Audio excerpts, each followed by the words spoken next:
De nouveaux affrontements opposent depuis l'après-midi de ce samedi 26 novembre les rebelles du M23 à une force d'autodéfense à Kisharo, chef-lieu du groupement Biza, à l'est du territoire de Rutshuru. Ces combats sont signalés pendant que d'autres se sont déroulés entre FARDC et les rebelles du M23, non loin de Kichanga, dans la chefferie des Buto à l'ouest du territoire de Rutshuru. Cette situation s'observe après l'échéance du moratoire accordé aux rebelles du M23 à travers le mini-sommet de chefs d'État à Luanda, en Angola.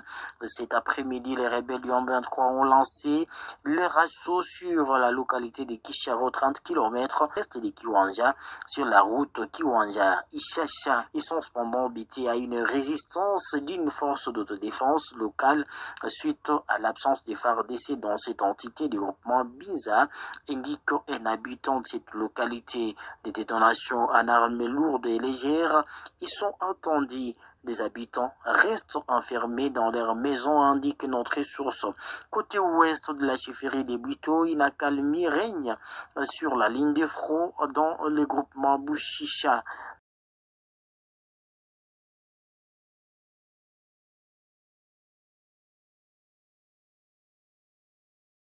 FARDC dans cette partie ont réussi à repousser la tentative des rebelles du M23 d'accéder sur les sols des territoires des Massissi en provenance du groupement Bambo.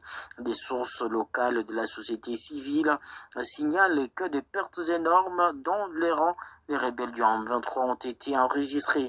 Ces affrontements lancés par les rebelles violent les décisions prises lors du mini-sommet sur la paix et la sécurité à l'est de la RDC, raconte Teni le 23 novembre dernier à Luanda, en Angola, et a réuni les chefs d'État de l'Angola, de la RDC, du Burundi et du Rwanda, représentés par son ministre des Affaires étrangères.